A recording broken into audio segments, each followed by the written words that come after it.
¿Cómo están? El día de hoy hablaremos de la cualidad cambiante de la sociedad. Es un tema del cual no se habla mucho, pero el día de hoy intentaremos tocar los puntos más importantes. Para hablar de la educación y de valores, primero debemos analizar cuáles son los procesos culturales de esta época, la cual tiene como signo la percepción de lo que es una crisis evaluada como un declive o una pérdida. El mundo social se modifica de manera permanente por múltiples factores, que la sociedad está compuesta por sujetos cambiantes, históricos mutables, los cuales recrean los legados recibidos en nuevas respuestas y nuevas actitudes. El cambio es más frecuente que la permanencia, pues la permanencia es siempre previsoria, es muy difícil de sostener y perpetuar. Mientras que en las civilizaciones orientales han privilegiado la continuidad de las formas de vida social, en el occidente, hace varios siglos se está embelesado con lo que es la novedad y las innovaciones. Y esta civilización, que ha priorizado la novedad durante tantos años, ahora se asombra de la magnitud e intensidad de los cambios que sufre. Una vez que se reconoce la cualidad cambiante de la sociedad, se debe destacar que cada cambio no lleva el mismo ritmo en las distintas esferas de la vida social, ya que, por ejemplo, los comportamientos y significados del contexto social se han visto fuertemente modificados en lo que sería la segunda mitad del siglo XV. Por lo significativo y radical que es este fenómeno, hay, hay un consenso en considerar que lo que está en crisis no son los rasgos culturales más recientes, sino una cosmovisión que es mucho más compleja y más amplia, a la cual sintéticamente se le da el nombre de modernidad, y sus inicios se remontan mínimo a 5 siglos y hoy se resquebrajan en lo que algunos autores consideran su fase terminal. Ahora bien, vamos a analizar a continuación algunos de esos cambios de lo que vendría a ser la sociedad. Bueno, ahora vamos a hablar de lo que vendrían a ser las características de la cultura social. Aquí hay rasgos que son medianamente estables en diferentes comunidades de lo que sería el ámbito occidental. Esto no se da por igual en todos los contextos, ya sea por diferente cultura, porque su sociedad, economía son diferentes, la ideología y otros factores. Pero se puede decir que hay cierto predominio de lo que serían los siguientes rasgos. Uno de esos rasgos es la mitificación de la juventud. En las sociedades antes eran pocos los que llegaban a ser adultos. Se respetaba a los ancianos, además que se los veneraba, ya que se los identificaba con la experiencia y la sabiduría que podían tener. Mientras que hoy en día, como las expectativas de vida van en aumento gracias a los avances de las ciencias de la salud y de la tecnología, hay cada vez más personas de la tercera edad y, a su vez, los nacimientos son cada vez menos numerosos. Esto implica que la sociedad como tal está envejeciendo y este mundo cada vez más anciano valora la juventud. Hace algunas décadas, los niños y adolescentes querían ser como sus padres y madres para obtener los beneficios que tenía alcanzar cierta edad, mientras que hoy muchos padres quieren parecerse a sus hijos de 15 años, que es una edad más apreciada por la sociedad actualmente. El rol de adulto también cambió bastante. Hace algunas décadas, cuando tenías 30 o 40 años, era esperable que cada uno ya hubiese asentado sus proyectos, consolidado su experiencia laboral y vital. Ahora esa se convirtió en una edad de incertidumbre en el campo ocupacional y en el de familia. Esto no quiere decir que los jóvenes vivan en un jardín de rosas. Los jóvenes antes no tenían otra ocupación más que prepararse para el futuro. Y dentro de ese contexto se dejaba de ser joven cuando empezaban a asumir responsabilidades básicas de la vida adulta: trabajo, matrimonio, paternidad y maternidad. Mientras que ahora ese proceso que estaba presente a mitades del siglo XX se está diluyendo por varios factores. Por ejemplo, en los sectores populares cada vez se ven más arrojados al autosustento a edades más tempranas. En Latinoamérica crece la mendicidad infantil y juvenil, la búsqueda temprana del primer empleo y la dificultad para completar lo que vendría a ser el ciclo escolar. En sectores medio y altos, la edad juvenil se prolonga indefinidamente. Los estudios son cada vez más años, la paternidad y maternidad se inicia cada vez más tarde y la responsabilidad adulta tarda en hacerse visible. Incluso la imagen de juventud que presentan hoy en día los medios de comunicación suele referirse a lo que se registra en sectores socioeconómicamente consolidados, los cuales extienden modalidades y problemáticas adolescentes con una dilación creciente, y los procesos de adultización temprana se reservan para los sectores inferiores de la escala social. Esto también afectó a nivel, digamos, pedagógico, porque no se puede hacer nada, ya que los procesos educativos también están en esta dinámica, porque ahora la visión tradicional de la formación como pasaje progresivo de niño adulto está también en crisis. Bueno, ahora vamos a hablar de otro factor que se vincula bastante a lo que es la mitificación de la juventud. Este es el culto al cuerpo y la cultura de la imagen. Los principales tramos de la modernidad, la razón se privilegiaba por sobre otra cualidad humana. En una fase posterior, la razón fue cuestionada por la emotividad y el apasionamiento de los románticos. Hoy, lo que ocurre en el interior de cada uno de nosotros parece ser cada vez menos relevante. Lo que importa ahora es el cuerpo, los apetitos, las pulsiones, la salud, la preservación, el estilo y la apariencia del cuerpo. La nuestra es una cultura icónica en que lo esencial es lo visible a los ojos y lo que no se puede ver parece carecer de importancia.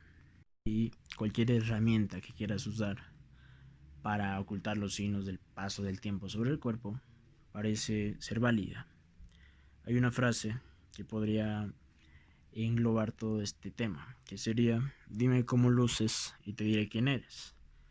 Incluso el cuerpo es un indicador de clases. En otras épocas, el que tenía piel tostada era porque hacía trabajo corporal al sol, algo que era de un humilde proletario. La delgadez antes era señal de un apetito no satisfecho, y la rechonchez era de alguien que podía comer todo.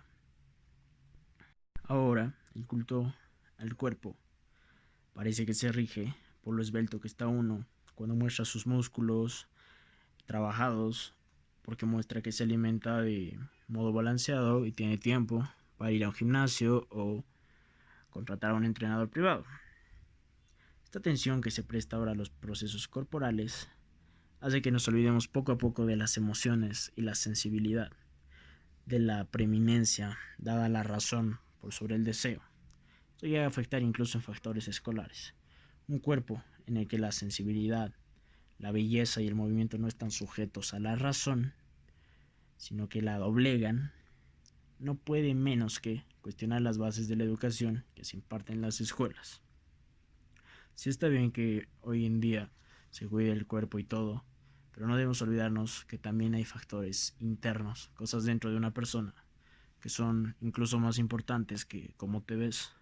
Tampoco se puede llegar a catalogar a una persona y decir, reitero la frase, dime cómo luces y te diré quién eres. Bueno, ahora vamos a hablar del pensamiento unificado. Hace algunos años, una reunión familiar se podía enturbiar si alguno tocaba un tema político urticante. Hoy en día, la actividad política parece haber pasado a un segundo plano. La identificación con un partido político, con una bandera, un programa es cosa de pocos.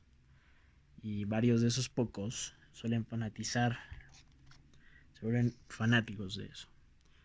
El pensamiento tiende a unificarse, y no porque las argumentaciones de unos políticos hayan barrido con las de otros, sino porque las ideas se han debilitado y reunido en una amorfa ensalada sin condimento.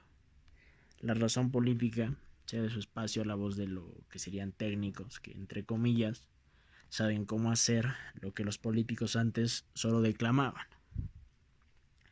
Y dentro de esto se hallan los intereses de las corporaciones, manipulaciones de la opinión pública y la hegemonización de discursos sociales por parte de quienes buscan satisfacer sus propios intereses.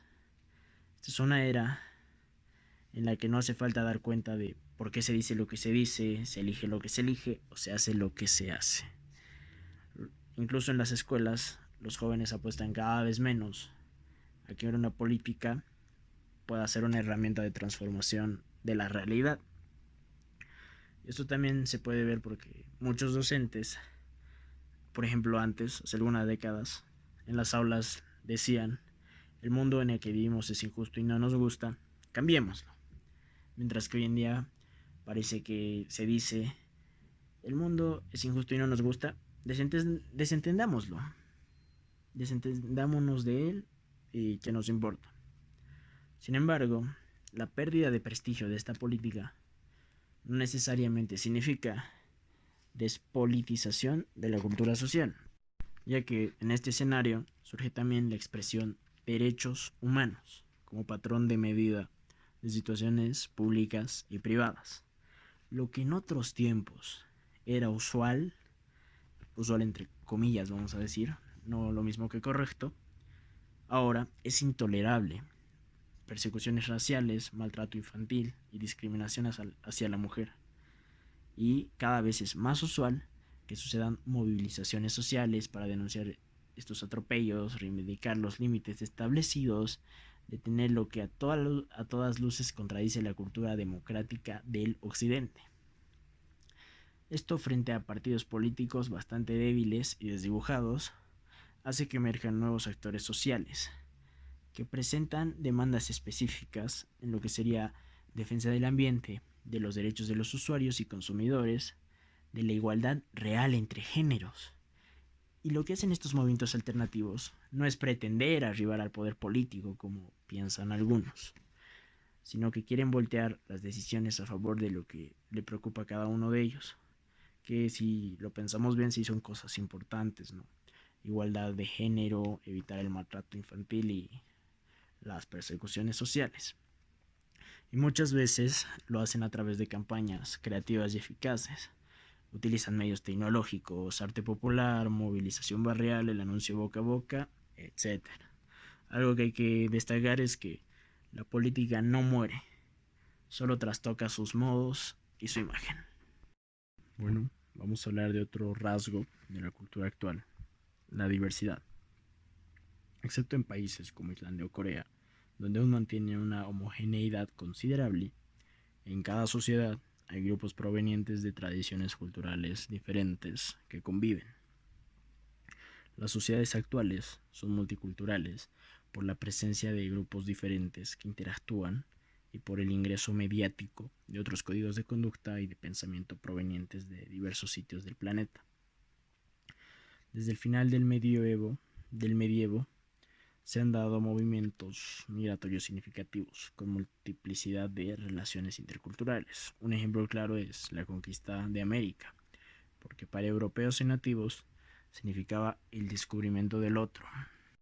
La convivencia suscita además conflictos de valores, incluso ahí donde mentes pluralistas y democráticas han defendido largamente el respeto y la tolerancia hacia los demás. Entonces se abren dos posibilidades: asimilacionismo, que reduce la igualdad a la mismidad, que desconoce lo que el otro tiene de peculiar y distinto, al tratarlo del mismo modo en que valoramos ser tratados. Y el otro sería la subordinación, que al enfatizar las diferencias erradica la igual dignidad, traduce en rasgos de superioridad, inferioridad, toda relación con lo extraño, con lo diferente. Esto se puede ver, por ejemplo, en el tema de en una escuela, el cual es un lugar común de las diferencias culturales, donde tradicionalmente se ha adoptado una estrategia asimilacionista para recibir al inmigrante al que es diferente. Pero ahora, en muchos casos, ellos se resisten a esa asimilación y la misma cultura receptora ya ha perdido la fuerza de sus convicciones. Bueno, vamos a hablar del individualismo. A la hora de tomar decisiones, quién más, quién menos, cada uno sabe que la respuesta está en uno mismo.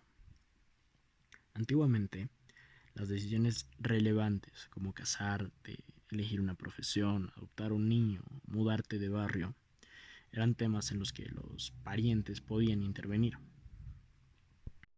Los padres muchas veces ejercían su autoridad e imponían las decisiones a sus hijos, aun cuando estos sean adultos. Y si, digamos, ya no tenían padres o estaban muertos, la fuerza de la tradición, las costumbres, hacía que los hijos repitan el mismo camino que sus mayores.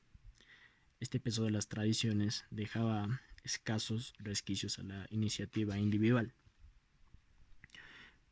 Ahora, una de las vías por las cuales la modernidad reemplazó el peso de lo que sería la tradición cultural es la escuela, porque en la educación pública del siglo XX puso en muchos casos a los niños en oposición a las pautas bárbaras e incultas de lo que serían sus padres analfabetos.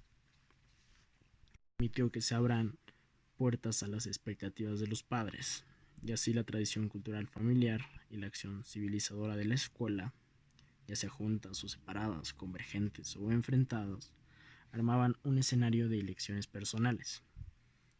Hoy en día la decisión está en cada uno. Para los jóvenes de las décadas del 50 y el 60, esa ausencia de autoridad externa podría ser un alivio. Sin embargo, los jóvenes de hoy en día no pidieron nunca callar las voces admonitorias de los mayores. Incluso muchos se sienten obligados a tomar decisiones frente al silencio o la ausencia del consejo de un adulto. Este debilitamiento de autoridad trajo confusión a sujetos que encuentran en otros espacios, como los medios masivos de comunicación, una orientación persistente para sus elecciones. La angustia de decidir por sí mismos se ve aliviada por un mercado que ofrece paquetes a medida de las necesidades y posibilidades de cada uno. Este individualismo exacerbado no suscita grandes conflictos sociales, sino que está sesgado por un conformismo social. Se trata de un individualismo que busca placeres medidos y acotados por criterios de autoprotección, donde el encuentro con los otros no debe suscitar problemas ni compromisos. Bueno, ahora nos enfocaremos en lo que es la entronización del conocimiento. Esta es la sociedad del conocimiento para muchos. Los saberes circulan cada vez más rápido y con alcances más extensos. La información y el conocimiento se han transformado en fuente de riqueza y poder.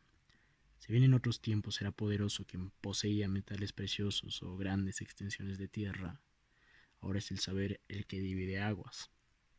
Antes, los saberes relevantes estaban escondidos. Hoy en día están más visibles y al alcance de muchos. Pero ojo, no todos saben utilizar la información disponible ni reconocer cuál es relevante. La ciencia ocupa el sitial de la palabra sagrada. Basta decir que algo está científicamente comprobado para que se colapsen los debates, se cierren las preguntas y se le rinda culto a aquello que se afirma. La ciencia se ha convertido en mito en buena medida porque la modernidad ilustrada apostó a que reemplazara a la religión, pero también porque se ha demostrado que es una herramienta útil para la perpetuación del orden social. Ahora vamos a hablar del consumo. La idea de cliente atraviesa el discurso empresario y comercial desde hace mucho, pero se extiende cada vez más hacia otras esferas de los intercambios sociales. Antes había ciudadanos con derechos y deberes, que tenían un estatus particular por pertenecer a una comunidad política determinada. En la actualidad, esa imagen de la ciudadanía se ve desplazada por la del cliente. Tiene derechos quien paga por un servicio. Se podría decir que se utiliza el siguiente eslogan: dime qué consumes y te diré qué clase de ciudadano eres.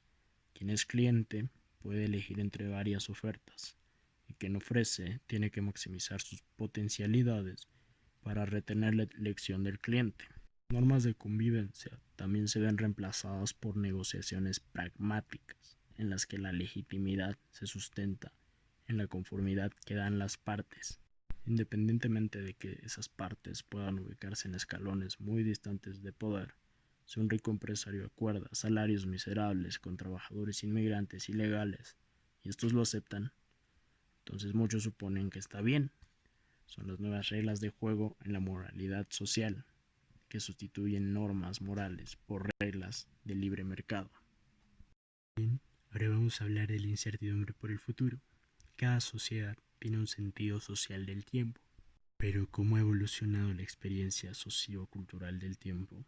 En la antigüedad clásica había una concepción cíclica predominante, sin un final esperable, debido a que había un tiempo de sembrar y un tiempo de cosechar, un tiempo de guerra y un tiempo de paz, pero cada segmento volvía a repetirse invariablemente más adelante. Podría decir que era un circuito en que las vacas gordas y las vacas flacas se alternaban y lo harían por siempre. Sin embargo, durante el proceso de cristianización que inundó el occidente, la tradición judeocristiana aportó una concepción lineal del tiempo, que incluía un inicio, un plan progresivo y un final de salvación o condenación eterna. Ya no se trataba de repetir, sino de esperar lo nuevo, el acontecimiento, la llegada del Mesías, la instauración de su reino. La valoración del cambio tiene una duración considerable en Occidente, ya que lleva varios siglos elogiando la innovación, la apuesta, la renovación, la experimentación en diferentes campos de la vida social. Se puede decir que el presente perpetuo no tiene historia. Es así, es natural, es como es, y tampoco tiene futuro, pues las utopías huyen en retirada. Hoy estamos, mañana no sabemos. Si decae la utopía, el pasado nos explica como un progresivo camino hacia ella, y solo pervive un presente continuo, en el que el horizonte es mucho más pequeño, más inmediato y mucho más restringido. Esta visión del tiempo acompaña armoniosamente las convivencias cada vez más desoladas, sin memorias ni proyectos.